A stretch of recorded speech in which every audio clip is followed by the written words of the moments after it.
Hugh. Yeah, the one, the only. In Washington. Let's talk first about when your clear passion for coffee started. How the hell did we get to this point? Yeah, so it started back when I was like 15.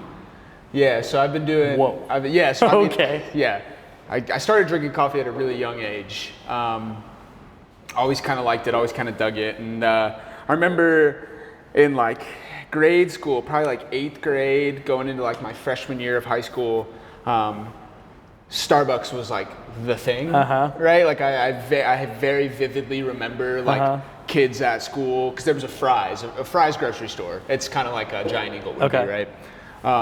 And you were in Arizona. I don't know. This is in Arizona. Yeah, so this is in Arizona. Born and raised there. There was a Fry's grocery store pretty close to like my elementary school, and so that was the thing after school. Everybody would go to Fry's. Okay. You go to the deli and get chicken fingers and buy, Gatorades and whatever. And there was a Starbucks in there. And when I was younger, I remember always knowing that I liked to drink coffee, because I would steal my mom's brewed coffee from home all the time and drink it. And I was already, having it in class and stuff like that. But I was super frustrated because I never understood the menu at Starbucks. Okay. Because I would like walk in and I was like, what is it? I don't even know what these words are. I don't know how to pronounce that. I don't know how to say that. And I was always the kid who had to know. You know what I mean? Like it got me in so much trouble, because I was always like, oh, why? You know what I mean? And not because I was trying to be defiant, but just because I wanted to know. So when I turned 15, I ended up wandering into a coffee bean and tea leaf, and for some reason that was the day that I decided I was gonna learn what all of that stuff on the menu was. Coffee bean and tea leaf is a kind of like a more second wave style chain coffee shop in the West Coast. Okay. Smaller than Starbucks, but same kind of energy. Style, yeah. Sure. I don't know why this barista did, but I ordered an espresso from him and I drank it and I hated it. And immediately I was like, in my mind, I was like, there's no way people drink this and like this, right? Like it can't be, this isn't good. What am I missing? I don't understand it. So then from espresso, we went to macchiato. And then from macchiato, we went to flat white. And then from flat white, we went to cappuccino. Then cappuccino, we went to latte. And this dude, this barista, don't know his name, could tell you where he worked though. And he literally held my hand through like every drink, and was just. This was all in one day? This was all in one day. Oh, I'm sure your heart was loving I was sitting in the back of the shop, 15 years old, just hanging out. Yeah, dude, juiced off caffeine, bro, ripping. But yeah, he was super patient with me. He took the time to really walk me through every drink, and I still didn't find one that I liked. So then it was a challenge, right? It was like, okay, well, I don't like coffee, but I know a bunch of people do like coffee, like this style. So what gives? What's the deal? So I got on YouTube, and I found a video by Chris Baca. Chris Baca is one of the 3 original owners of Cat and Cloud, the coffee that we serve here today. Okay. He was doing a series, and I can't remember if it was like the Dial In series, or something, Extract Everything series. And his goal with this was, it was like 2 to 5 minute videos, simple tutorials, just get your foot in the door with coffee. And so I found his French press video, and I'd heard of French press, I knew what they were, and I knew that you could buy them at Walmart.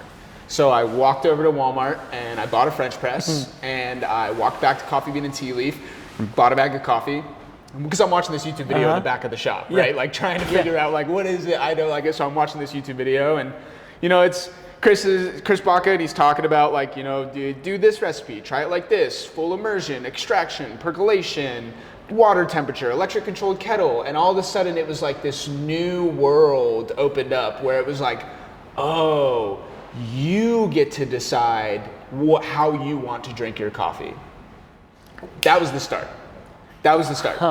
So I bought this French press, bought a bag of coffee, went home and had like a bathroom scale on the counter, trying to like use that to weigh coffee, and it's like in ounces. This isn't even a pound yet. What am I supposed to do? Exactly, dude. I was like, I was trying everything. I'm like taking like a electric thermometer and like sticking it in my kettle, like trying to boil water on the stove top, and just failing, but having so much fun. And then I bought a bag of coffee online from them. It's actually the same Brazilian coffee that I served all week here. The first bag of coffee I ever bought back in 2019. Super cool. No shit, that's cool. That was the wake up call. It was a peanut butter. So what year did you just say that was? So this was 2019. So this would make me a senior in high school now at this point. So I'd been buying coffee from like local coffee shops and like buying it from the grocery store and supermarket, and still mainly brewing with a French press. So then, 2019, I was like, okay, I've played with coffee enough. I'm starting to realize that maybe it's the coffee I'm buying. So I was like, what am I going to do? Get on Cat and Cloud's website. I'm going to buy coffee from the guy who's been teaching me about coffee, right? And he doesn't know that, but I've watched his entire catalog, his whole YouTube video, and I've got this like foundation of specialty coffee in my head and no way to execute it, right? It was frustrating, so frustrating. Buy a bag, I brew it up, and it was the first time I ever tasted blueberry in coffee. And I was like, that was kind of the bells and the whistles started going off, and I was like, oh wow, like he's not joking. You can make coffee taste like other things without, adding a syrup or artificially flavoring it. And from there, I got in my car and I drove to this new second wave coffee shop that had opened up called Scooters. Scooters is originally a chain from Nebraska. Super strange, and it somehow manifested its way. Yeah, made its way all the way to Arizona. We had 3 locations. I applied for a job. I interviewed. At the time, I'd been working at a retirement facility as a server. And before that, I was working at a busboy in this random like diner cafe. And I got the job. And it wasn't so much about having a job; it was having access to real equipment. Because now I had the espresso machine in front of me. I had the peak grinder. I had milk pitchers. I had a way to steam milk. I had cups. Yeah. Right. So like, I was both the best and the worst employee because I could have cared less about the quality of like how Scooters wanted it done, because we were very, very second wave. So we were pulling single shots, triple shots, double shots, whatever. And I was bringing my own scale to work with me, and I was bringing my own coffee to work with me, and grinding it up and playing. And then I ended up buying my mom bought it for me for Christmas, a Flair espresso maker. And it was a non-electric espresso maker that was hand pressed. It was lever espresso. It's kind of cool. That changed it for me. I started drinking espresso on the daily. And I mean, dude, I loved coffee so much. It was literally like, go to school, right, from 7 in the morning till noon, because I was a senior, so I had 4 classes. Go to work and work from 12:30 to 4. Then go to volleyball practice from 4:30 to 8:30, and then go back to work. And I didn't need the money. It was just I wanted to play. I wanted to play with the coffee so bad. Then, around that same time, I found out about this joint called Pear Cupworks in Mesa, Arizona. My buddy Kimok runs it. Great guy, super talented guy. And he served me my God shot. Every barista has a God shot. It is the best shot of espresso you've ever been served. And this was a Colombian pink bourbon. I was 17, and it tasted like red wine and brownie batter. And it was if not the best thing I've ever drank in my entire life. I mean, dude, it was, I remember, taking a sip and, looking at him and just being like, you've got to be, what, how? Just how? And so now I know that, there's somebody in Arizona who's doing it, who has this specialty coffee. I'm watching all these dudes on YouTube from California and from England and from Australia. And I'm not finding any of these coffee shops in my hometown, so I travel all the way to Mesa. I find it, and I was like, "It's here." It's like I got this now. Graduate high school. Might have somebody coming in. Oh, yeah, cool. So, graduate high school. I get in the car with my mom, my cousin, and her now wife, and we drive to Venice Beach, California. Through watching, hundreds of thousands of YouTube videos about coffee, I stumble upon this dude named Christopher Nicely Abel Alameda. Nicely. And it was just it's like the first time you see a Basquiat, right? or like the first time you understand why any famous artist is famous, right? Like it's like that, like it clicks, right? It's like, oh, this dude had this mantra about him, this character that was just so true and so believable and honest. And then on top of it, he's a 4-time world latte art champion. He only works 6 hours away from me. He's in his 30s and has been doing coffee for over a decade. He's everything I wanted to be. But I was pushing myself away from it, right? I was like, I don't need to be a barista. I was like, I'll be a home barista, that'll be fine. Why was that? I graduated high school with a 4.6 GPA with a certification in phlebotomy and a certification in emergency medical technician. I was planning to go to college to be an orthopedic surgeon. I had worked, dude, right? Like the foundation, Okay. yeah. Okay. Yeah. So I spent, already it's been like 2 years of my life learning about medical stuff. I wasn't just gonna give it up to make coffee. Are you like, what? Yeah. Make coffee? What, for a living? No, you can't do that. And so my mom gets me in the car, and for my graduation present. Well,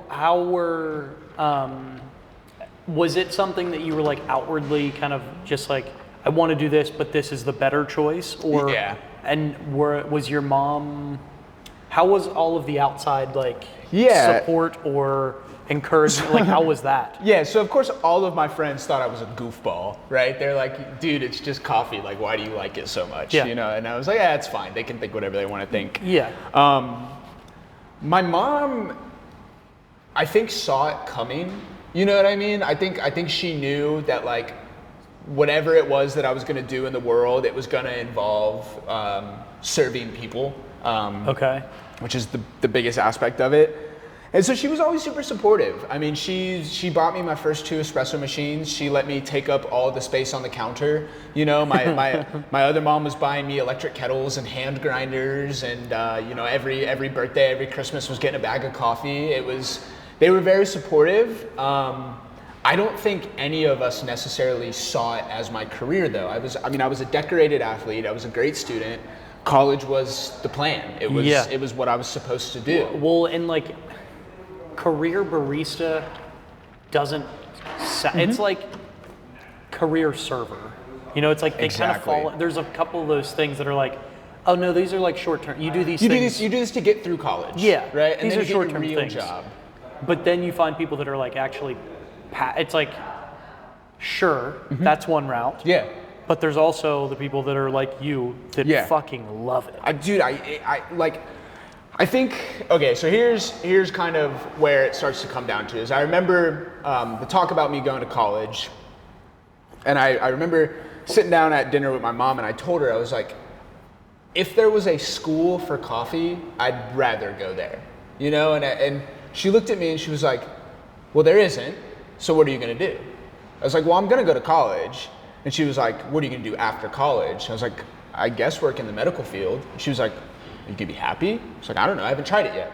You know, I know I love being a barista, but I've never tried being a surgeon. You know, I don't know. It's not something I could just go try. You know, I don't know if I'm gonna be good or if I'm gonna like it. And she looks at me, she goes, well, how about instead of going to coffee school, you make a coffee school? And that was like the first hit where I was like, oh, That's wait, so cool. Like if you could get a degree in this, people would consider you to be a professional. Uh-huh. And then, you know, I'm young, I'm like 17, 18, thinking about this stuff.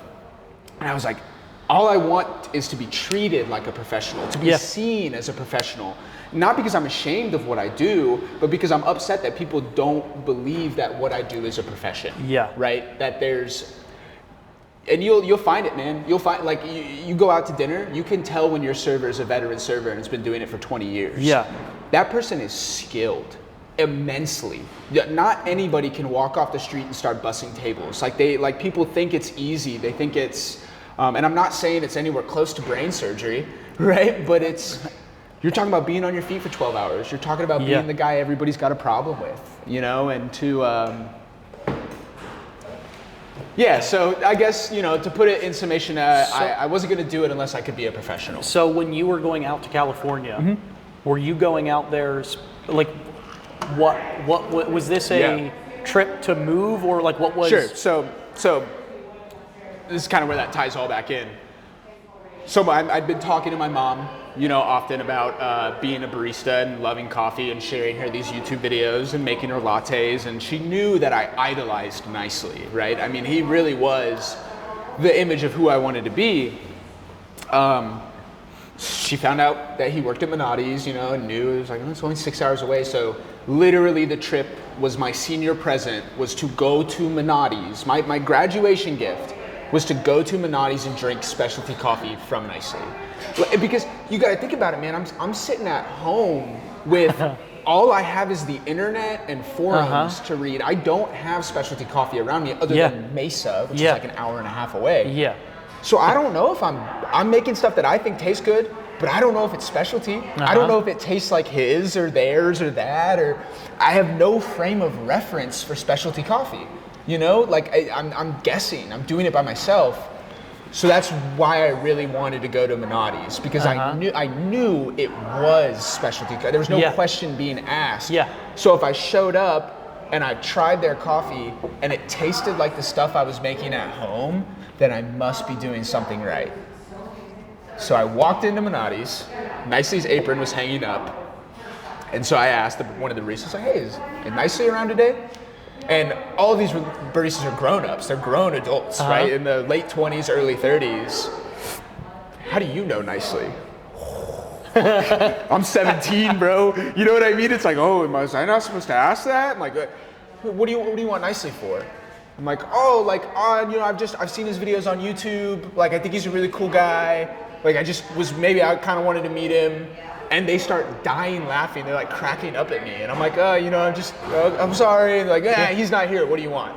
And I was like, okay, cool. I was like, let me get macchiato, cortado, flat white, cappuccino, latte. And they're like, no, you're not. You can pick 3. And I was like, all right, give me espresso, macchiato, cappuccino. And they're like, all right, cool. So I get all 3 of my coffees, and I'm sitting in Venice Beach, California, right? Like, you know, close to the boardwalk or whatever. And I'm outside, and my mom's with me, and my cousin's with me, and her wife's with me, and we're sitting there and we're drinking, and this guy walks up to me and he taps me on the shoulder, an older guy, and he says, hey, somebody wants to talk to you. I'm like, who the fuck is this guy, right? Weirdo? Like, what? And I was like, no. I was like, I think I'm cool, man. He's like, no. Like, trust me. And he hands me his phone. I'm like, what the fuck? Hello? This is Q. Like, how can I help you? And he goes, hey, man. Dude, sitting in a random ass place. Dude. Hey, somebody wants to talk to you. Here's my phone. I'm am I in a movie? outside. Like, yeah, bro. Like, what's going on here? So I pick up the phone and, hey, this is Q. Hey, man, this is Nicely. What are you doing today? What? Dude, I literally, like, no joke. I'll pull it up just to add some proof to the pudding. Cool. So this is literally the video. So some random guy walks up to, this is me, 17 years old in Venice Beach, California. There's Minotti's right there, out front. Like literally, I'm just randomly here. Like, and so, you know, this goes on for that's my cousin in the back. You can see her, she's all stoked. So yeah, so this goes on, you know, for about a minute and a half. And basically what it turns into is, you know, how long are you here for? Like, what are you doing? It's like, yeah, man. I was like, I'll be here for a few more days. He's like, cool. And he goes, well, give me your phone number. And I was like, okay. You know, so I give him my phone number, and I get a text message with a random drop pin for a location. And so I'm like, no, I mean, this is my idol, bro. I don't want to look stupid, right? But you're a child getting, you have a random ass call. I have it's a like, random hello, guy. I have a call for you. Yeah. Okay. Dude, right? Okay, I'm like, come to this location. I'm a child. I'm a kid, bro. Like, I'm like, I don't know what I'm doing. Like, what? And like, mind you, like, stranger danger. Yeah, super. But hey, you know what? It ended up being great. So, you know, this address gets sent to me. It's like fucking 45 minutes away, and that's without LA traffic, bro. Like, it's far. We don't have a car. You know what I mean? Like, we parked it in the lot. Where, you know, we're not trying to drive. We're not trying. I look at my mom, and I was like, I can Uber down there. She's like, how much is it gonna cost? It's like $150. Mom was like, I got you. So we, all four of us Uber to this so cool. random location, right? I'm looking this location up on Google Maps, Google Earth, like Apple Maps, everything. Can't figure out what it is. It's just the pin of this building. Pull up, and I'm like looking, I was like, what? I was like, wait a minute. I see, that's an espresso machine. Wait. Walk up, nicely comes out of the door, and he goes, hey man. I was like, what's up, dude? Like, so nice to meet you. He goes, yeah, like, so nice to meet you too. Like, super busy this week. This location opens on Friday. It's Tuesday. So, like, I'm in a brand new Minotti's that no customer has ever been in before with my idol behind bar pouring latte art with him at 17, dude. Like, just, like a gift. It really was. I don't know how I got there. I don't know why he decided to let me do that. Because I thought this whole time in my head, I think he's the owner. Like oftentimes people think I'm the owner of Kouzina. Yeah. I thought he was the owner. He's not. He's just the lead barista. He's just me. Like, do you know what I mean? And so like, I mean, shout out to, I should know their names and I don't, but like the owners, thank you if you guys ever watch this, so much for letting me do that. And so me and Nicely, we pour latte art, we drink, we have fun, we talk about coffee, we talk about service, and at the end of it, mind you, I'd already signed a volleyball scholarship to go to college. Okay. He looks at me and he goes, okay. He goes, so what are you doing this summer? I was like, oh, nothing. He's like, what do you got planned for next year? And I was like, I'm gonna go to college, like I'm going to Kentucky for school, play volleyball. And he looks at me and just goes, okay. And I was like, yeah. And he's like, that really sucks. He's like, I can't be the one to tell you not to go to school, but if you ever want, the job offer's on the table. So now here I am at 17. College or barista? Trying to make the choice between college and barista. And I like looked at him and I was like, okay, man. I was like, I have to go to school. I have to, it's all I know. I have to try. He said, I totally understand. Go do it. Find what's right for you. Sweet. So we leave. Obviously, I'm stoked. I immediately get on the internet. I buy like the exact pitcher that we used. I buy the scale that we used. This is my first time using specialty equipment because I'm using an espresso machine back home, but it's like not top of the line. It's not a La Marzocco. It's not a it's not a Cinesso. It's not. And I just like it was like the world changed. And not only did I get to have that experience, but the coffee I drank there tasted exactly like the coffee I was making at home. So I knew, right? I was like, I'm onto something. I was like, I have a knack for this almost. Go to college, snuck my espresso machine into the dorm room. I wasn't allowed to have it, but I basically convinced them it was a Keurig. So that was cool. There's no specialty coffee in Kentucky, bro, like at all. Where at in Kentucky? Midway University, right between Lexington and Frankfort. Yeah, okay. Smack dab in the middle, and in a town called Midway. And so I had my espresso machine in the dorm room. I was buying local coffee. I was making coffee for myself every single day. I had like an Instagram account going at the time, like, doing coffee in college, all that stuff. I had a DeLonghi Dedica E683. It was this little tiny single group, one boiler machine. And I drilled the portafilter out. I like custom fit gaskets to it. I put my own steam wand in it, like I was making a lab, bro. It was crazy. And then I meet up with this dude named Jet. And Jet was he was from Kentucky. He was the only person there who looked like me. Like we both were longer hair, kind of rock and roll lifestyle, whatever. And I literally walked up to him in the hallway one day and I pointed at him and I said, you look cool, let's be friends. What are you doing tomorrow? He's like, I don't know. And I was like, all right, well, we'll do something. Yeah. Long story short, he ends up becoming my roommate. And I find out he works at Starbucks. And so we start making coffee together every day. And then coffee for us turned into coffee for 3, and then 4, and then 5. And then I knew I had a problem when I could wake up at 5 in the morning to serve coffee to our equestrian team. We had an equine team at the school, so they would have to wake up super early to do their barn chores. They would come to our dorm room, knock on the door to get coffee, and we had a little like donate what you can jar. Dude, so it's like 5 in the morning. I'm like in my boxers slanging cappuccinos out of my dorm room for free, bro. Like there's, people are paying what they can, but I loved it. Like I was like, oh my God, like you guys want my coffee? Like what? I don't have syrups, bro. It's not food safe. Like I'm literally walking like 100 feet down a hallway to the bathroom to like rinse out my like pitchers and stuff, dude. Like no sink in the dorm room, no nothing, right? And I was like, okay, I can wake up at 5 a.m. to do this, but I can't wake up at 10 o'clock to go to class. I was like, that's a problem. Something's wrong here. Yeah. Something's wrong here. It's a good indicator. It is. And so kind of a blessing in disguise, COVID happened and they sent us home. And that was, I'm so thankful that I decided to go back to scooters. I got home and I asked Lisa, the manager, great person, literally like my coffee godmother. Like she's awesome. Still talk to her to this day. Gave me my job back, which it was never up for grabs anyway. It was like, just got my job back, started working there. It's during COVID. And that's where we started to see this transition of how service industry people were being treated. Because we all of a sudden went from, this is a job you have in college, you're just a server, you make no money, to you're an essential employee. People need you, right? Like you can't be at home hiding. Like you got to be in the kitchen making food because people have to come pick up food from you. So the tide totally switched. Like it went from being nobody anybody cared about to every customer being so thankful you were there.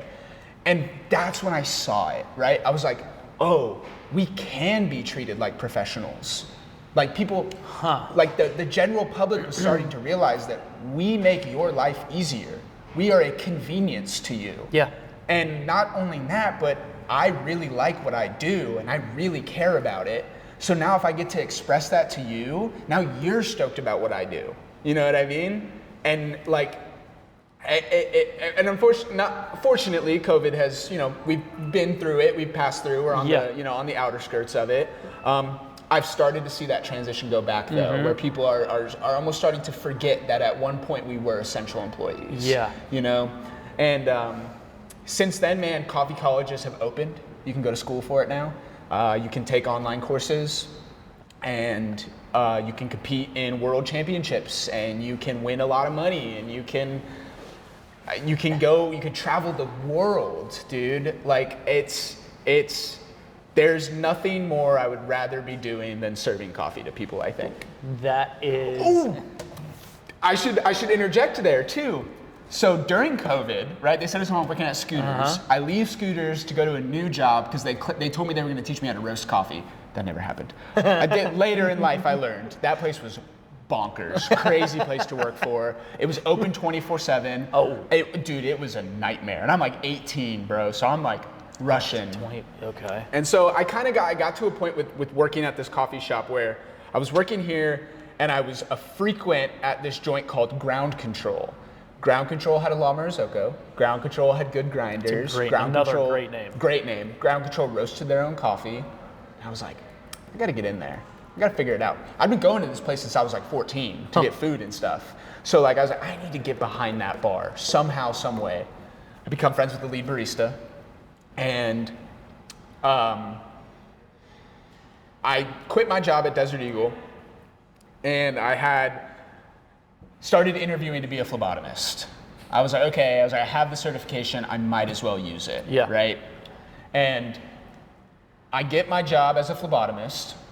I work there for 1 week, and then I get the phone call from Ground Control. They're like, hey, spot's opened, we need a barista, are you interested? Absolutely.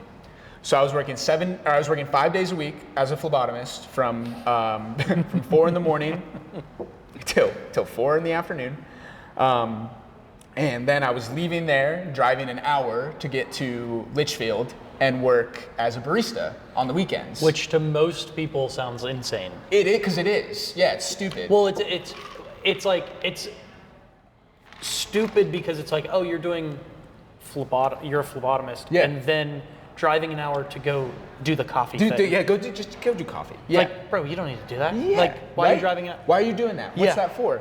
Because I couldn't. That's actually what I want to be doing. It's what I wanted to be doing the whole time. And what I noticed was like, dude, it went from and I was not a great phlebotomist. I could draw blood really well, but like, to their standards, I didn't have it, right? Like you're too friendly with patients. You're not being professional enough, you know? And it was like, I get great reviews. Like these people love me. I try to make their day.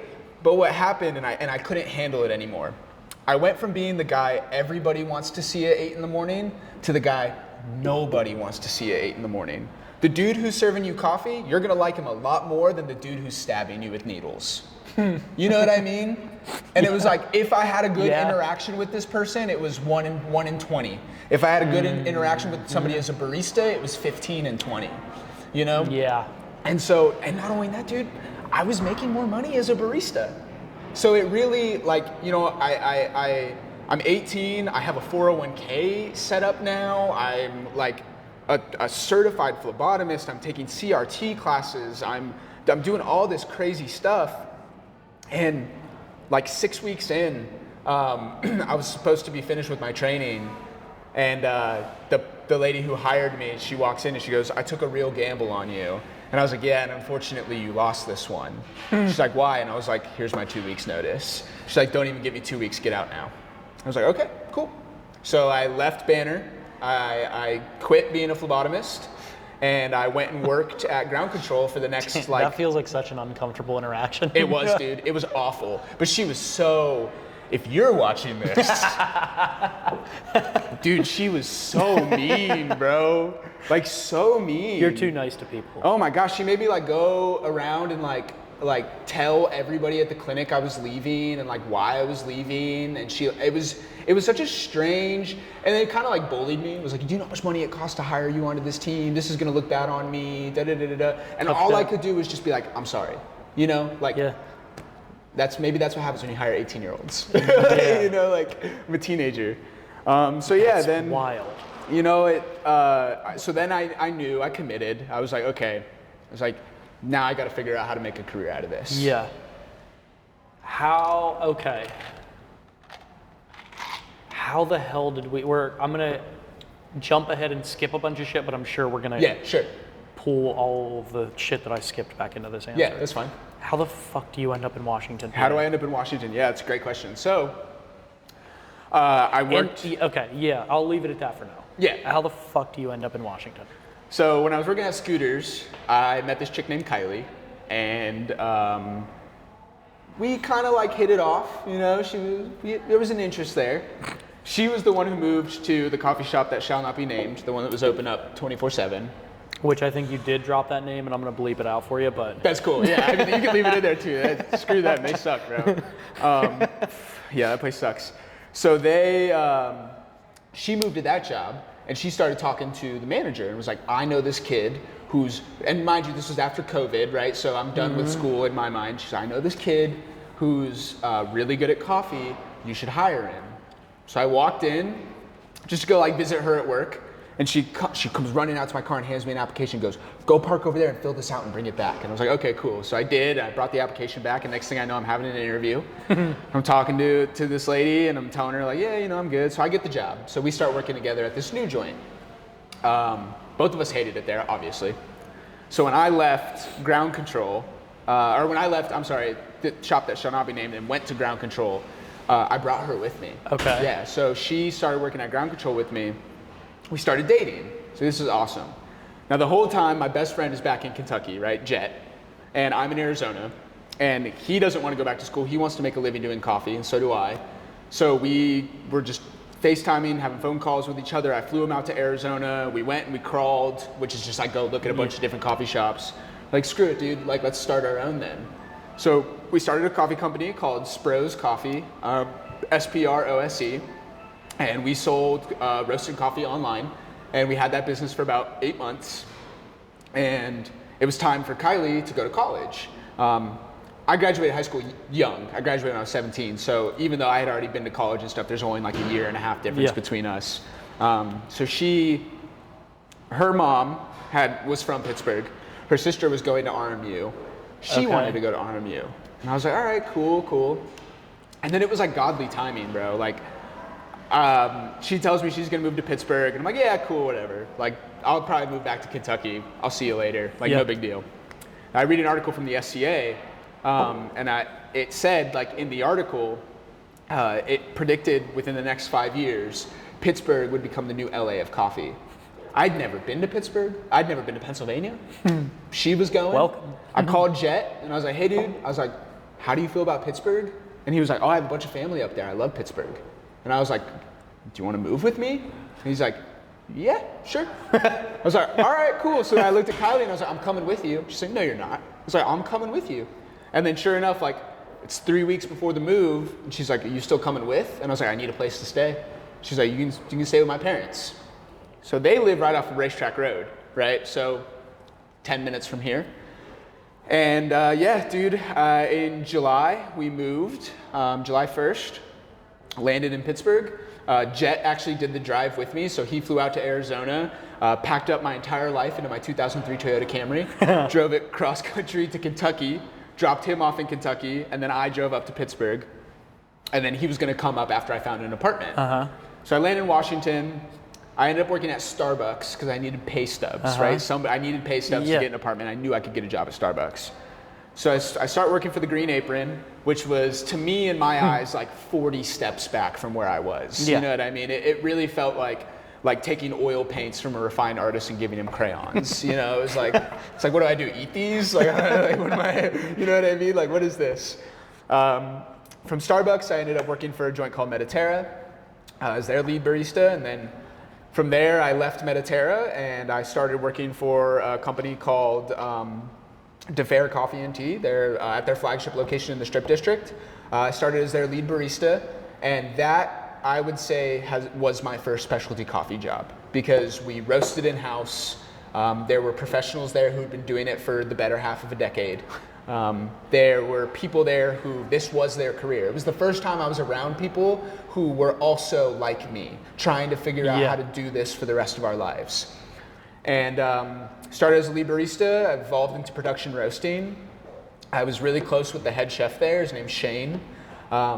Shane was really close with the head chef here, Logan. Logan had asked Shane to come be his sous. So Shane left DeFair and came here to be the sous chef. And saw the space. Yep. So Shane saw the space and offered the idea of putting a coffee shop in here. So that's how this all came about. And that's how all of this started. Damn. Yeah. Okay. Shout out to Shane. Shout out Shane. Shout out Shane for sure. He. So this has been my first. I'm 22. I'm a young guy. This is my first run at being like a legitimate manager. And he kind of had more faith in myself than I did. And he brought me in on one of my days off to look at the space. I saw the floors and I saw the windows. I said, how much are you willing to spend? They gave me a budget. I priced out equipment. And next thing I know, my offer letter was in the mail. And it was time to sign. So, you know, I sat down with the head roaster of DeFair and I sat down with the owner and I was like, I can't even believe these words are about to come out of my mouth, but I have to give you guys my notice. So I gave him a month because I love that place so much, and you know, I didn't want to leave anybody high and dry. And I came down here, and you know, of course, when I had to start thinking about what coffee I wanted to serve, there was no other answer than Cat and Cloud. So okay, so did anything ever come of that Nicely offer? Dude, you know, I really considered it. There were a few points in time where I thought that I was going to go back to California and work with him at Minotti's, or work for Minotti's in general. He since has left Minotti's. He went and helped open up a Dayglow location. He's no longer with Dayglow. Then he went to Miami, I believe, to help open up Big Face Brand, which is Jimmy Butler's coffee shop, the NBA guy. Yeah. Yep. Now he's back in Venice Beach at a joint called Hooked. Hooked on Venice, very similar to what I'm doing here. He is a booth, basically, in a larger facility. Okay. It's actually a fish market, Dudley Fish Market. Yeah, so it's a fishmonger and a very talented barista slagging it out on Venice Beach, man, and he's doing great. So nothing really came from that other than having somebody that, like, I'm not afraid to ask questions. Like, he's literally seen me grow up with coffee. Yeah. You know, like, I've probably asked him things that shouldn't have been asked. I've said things to him I probably shouldn't have said. But, like, He's never treated me like a child. He never spoke down to me. He always was looking to push and elevate. And this was really cool. So through Defer, I ended up running the competition circuit. And started in Richmond, Virginia, placed 3rd. Went to Baltimore, placed 16th. Went to Portland for nationals, placed 18th. Not bad for my first run. Yeah. Well, one of the guys I competed against in Portland lives in Venice Beach and frequented Hooked often. And I get a text message one day from this guy. He goes, "Hey, you're the barista Nicely was telling me about?" And I was like, Nicely was telling there's a somebody good chance. And I was like, maybe he was talking about me? I was like, what about me? What do you say? He was like, oh, like you just said that you know what's up and like you have it. And I was like, yeah, dude, I guess I do. And like, that kind of just springboarded me into now, like, I look at my idols still as my idols, but in some vein, like they have slowly grown to become my peers. That's which so is cool. Quickly too. Very quickly, man, very quickly. So, okay. Okay, so then let's transition a little bit here to like, how have you, okay, so you're kind of running this side. Yeah. And there's the like passion for keeping the tradition of the coffee or the art of it. Sure. How do you balance that with running something that is successful? Yeah, it's a really good question. And obviously, like you've got other things involved, so like it's not just you, but like. It's one of those things where, especially since this is my first run at it, I've had to be very okay with admitting ignorance. There's some things I don't understand, there's things I don't know how to do, but I'm not afraid to ask for help or admit that I don't know how to do this, you know, whatever it might be. Luckily, the team here are seasoned veterans. Yeah. I mean, we're talking about people who have worked in some of the finest establishments in Pittsburgh, who are classically trained. And if they're not classically trained, they've been doing it since they were 16. Yeah. Right? And so basically, through all of the years of working at different coffee shops, instead of taking what I liked from each shop, I took what I didn't like and made sure I didn't do it. That feels like a good way to, like, it's easy to pull the good things. Yeah. But like at this point you've got a good feel for, you've been doing this for long enough that like you know kind of what's good. Yeah. Yeah. But on the business side, like if you can just keep the mistakes out of it, it just makes everything way better. Way better. And way smoother. It's like, okay, here's the big things that I noticed. As long as I stay away from these, other things are going to fill those spots. Yeah. But I know to avoid these. Cool. Yeah. Now I get to deal with other problems. Exactly, dude. That's the way, and that's kind of the way I look at it. So coming into this, the coffee was the easiest part of it. Oh yeah. Right. But then it was like, you know, I did try a couple of other wholesale accounts before. You know, I knew I was going to serve Cat and Cloud regardless, but I didn't know if they were going to be my mainstay. And like even just calling roasting companies and like trying to have a conversation with them, it was very obvious that I was this young kid, you know, and like a few of them weren't very receptive to it or to what I was doing. And that was an interesting battle. But I knew, man, like not even any other time I was working at a coffee shop, I was always doing pop-ups, right? I'm always roasting my own coffee. I was traveling to random establishments and serving coffee there. So I knew it was like, all I need is this grinder and this machine, good water and good coffee, and I've got it. You know what I mean? And that's all I need. And so what you see here is probably the most bare bones coffee shop you could run, right? Like it's stripped back, it's simple, right? I don't have a lot to offer. In the same vein that like Chick-fil-A, right? You got chicken and French fries, but what do they do really, really well? Chicken and French fries. Yeah. You know, you've got 4 menu items to choose from. I do all 4 of them exceptionally well. Okay, so we've got, so you're running the place. You already went through the like knowing when to ask for help. Yeah. What are some of the things that have come up that are maybe surprising? Yeah. That have been a bit challenging in either the balance between business and art, or just the operational side of like, this is not something that I was expecting, that is incredibly difficult. Sure. Yeah. Yeah. I think like the root of something that's a bit of a challenge, and not in a bad way in any sense, but it's my customer base. Specialty coffee in Washington is relatively new.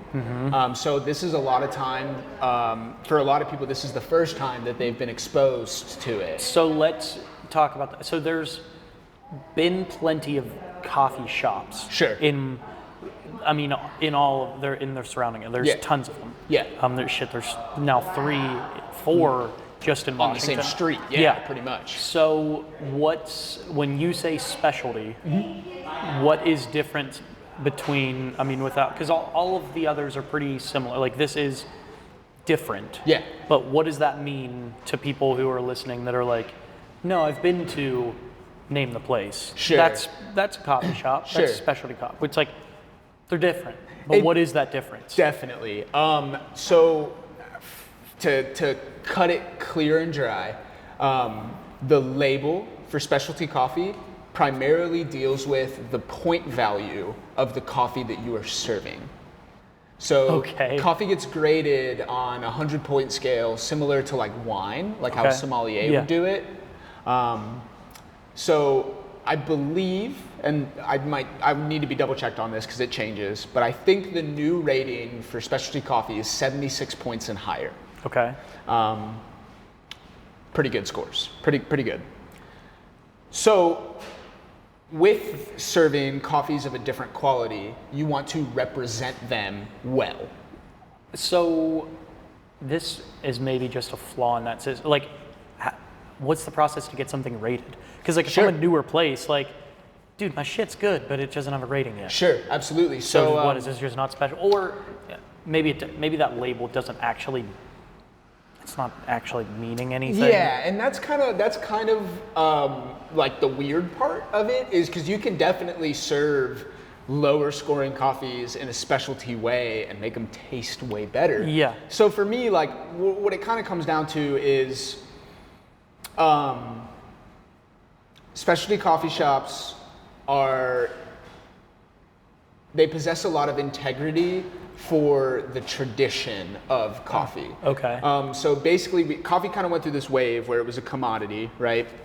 And then second wave comes in. Your second wave is going to be like your Starbucks, right? And thankful for them. If they didn't exist, I wouldn't, right? Yeah.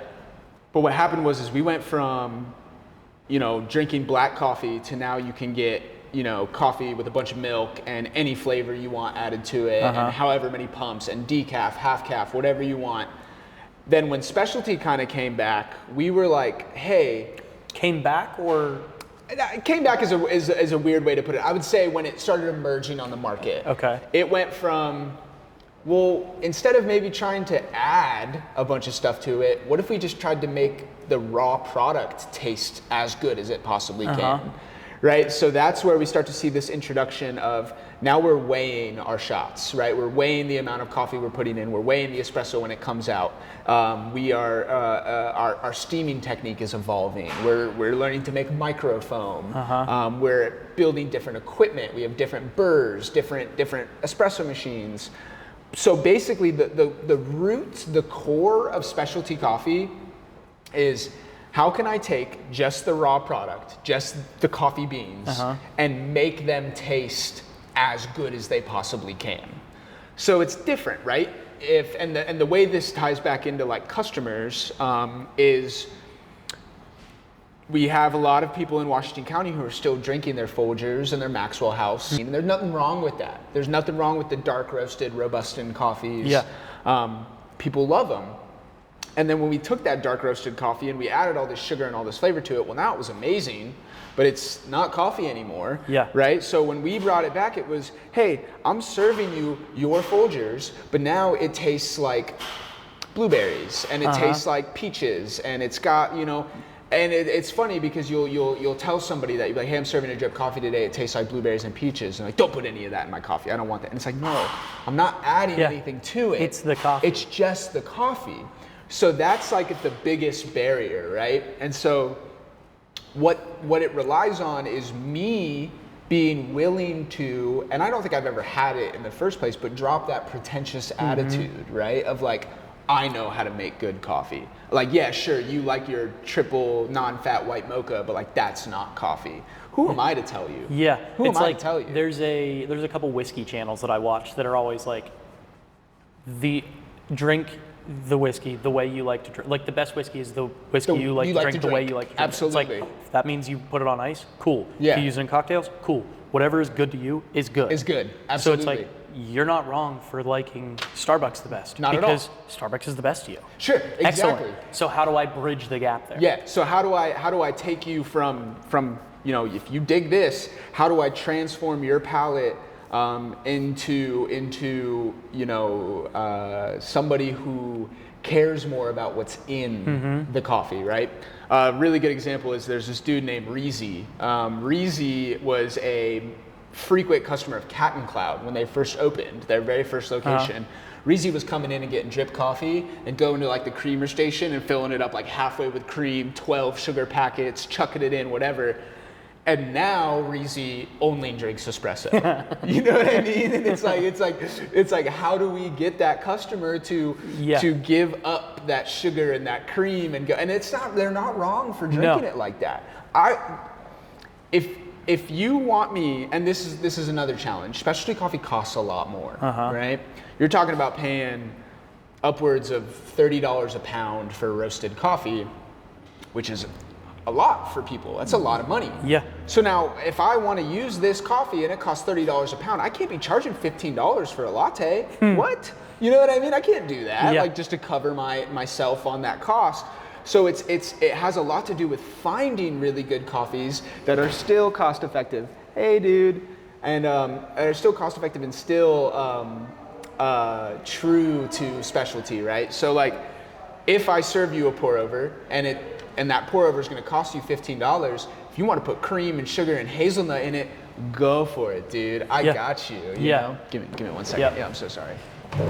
But yeah, so you know, the style that I serve is definitely different, and I think what it is making sure that my customers feel okay however they want to drink it. You know. Well, I think like just watching everything this week and just my experiences in here, it's kind of like you do a really good job at meeting people where they're at. Yeah. And like just taking it a step further. It's like, okay, people that come in, it's just like, oh, can I just get a coffee?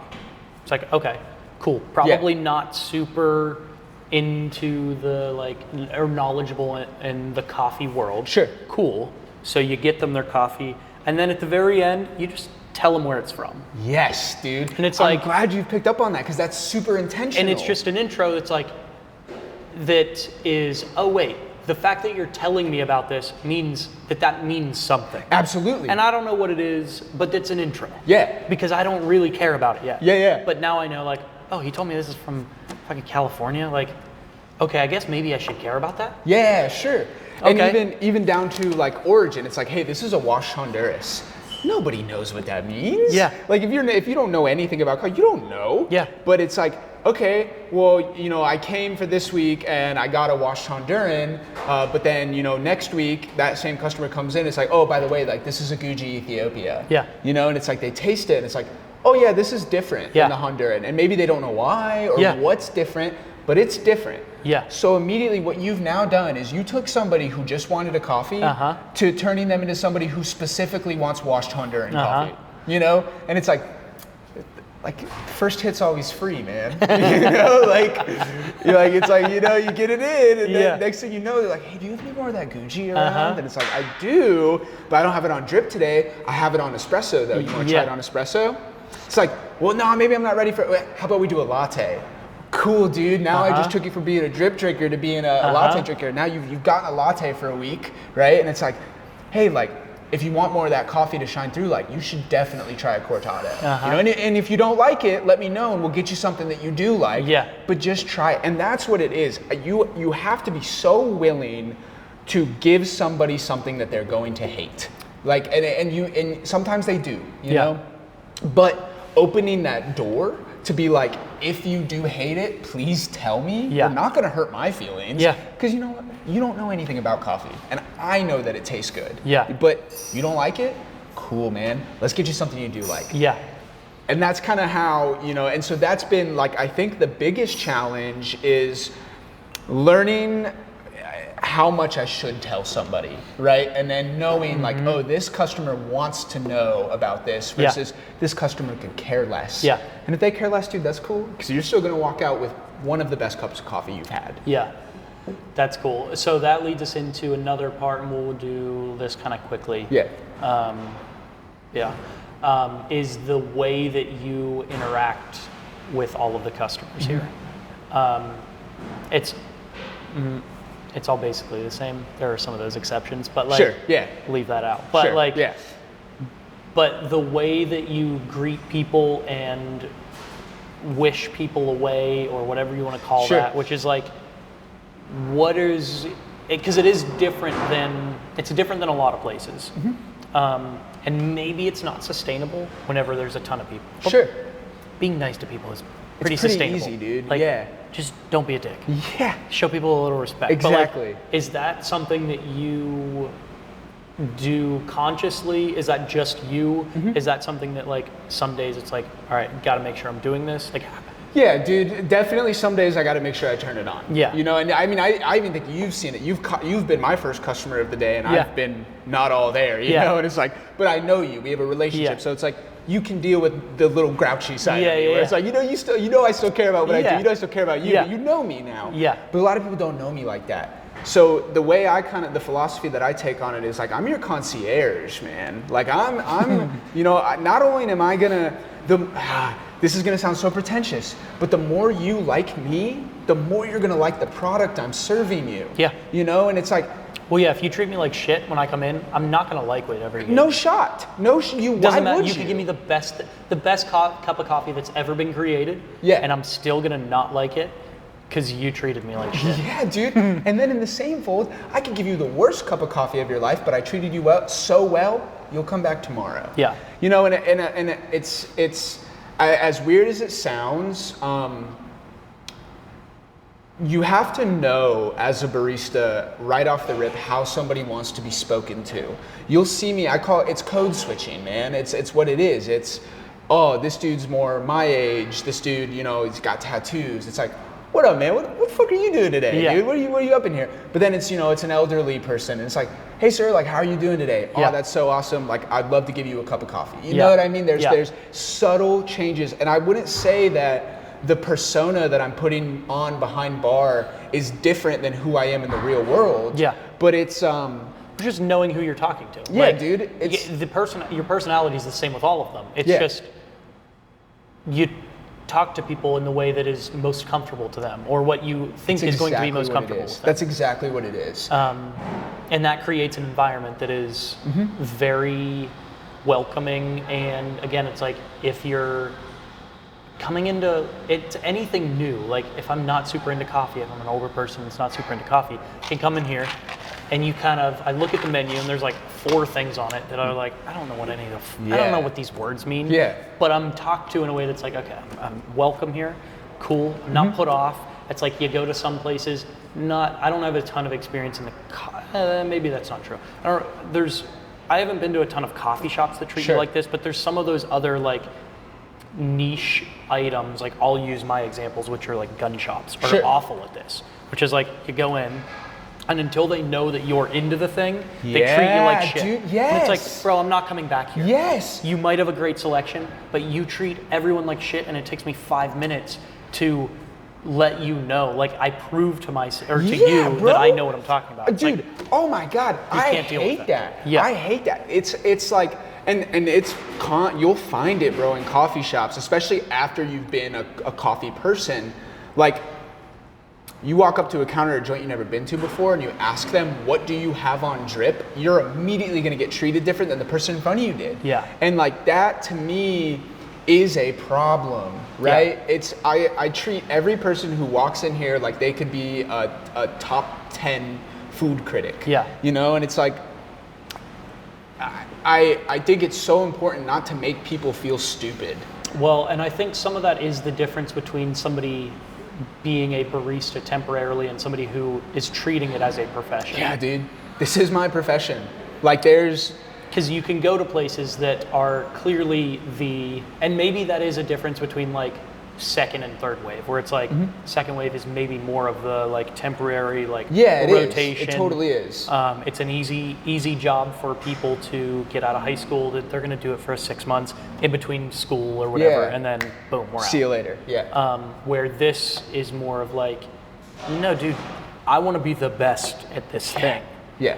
And that is a much different approach. And I guess maybe that's where some of that kind of stems from, which is like, I don't want to just usher you out of here. Yeah. I want you to have a good experience because I'm a professional. Exactly. I'm not, this isn't just a thing that I do and I try to get through it from 9 to 5 or from 9 to 2 when my shift is or whatever the hell it is. It's like, no, I want to do this. Yeah, dude, look, I'm 22 years old, man. Like I should be out partying. I should be still in college. I should be tearing it up. But I'm not, dude. I'm going to bed at 9:30 so I can wake up and be here at 6. Yeah. You know, and it's nothing more, and that's not an ego thing. That's not to say that there's baristas who wake up 5 minutes before their shift and gate, because I've been that guy too. Yeah. It truly is just not even an option anymore, right? It's just like, this is who I am. This is what I do. Like, dude, I have it tattooed on me. You know, like, I mean, like, it's no joke. You know what I mean? It's not leaving me for the rest of my life. Yeah, that is a much different,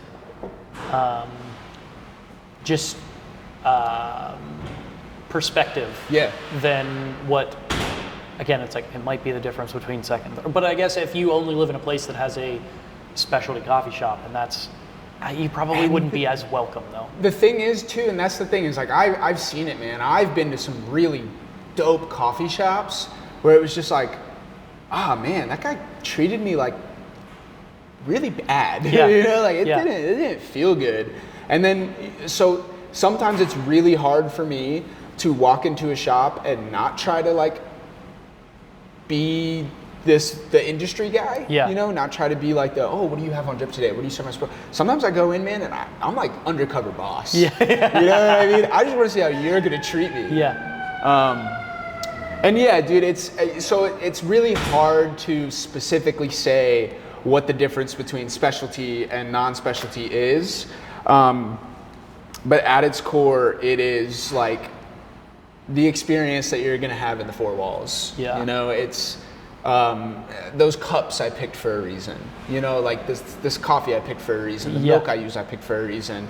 The tables are set up this way for a reason. Like everything about this is intentional.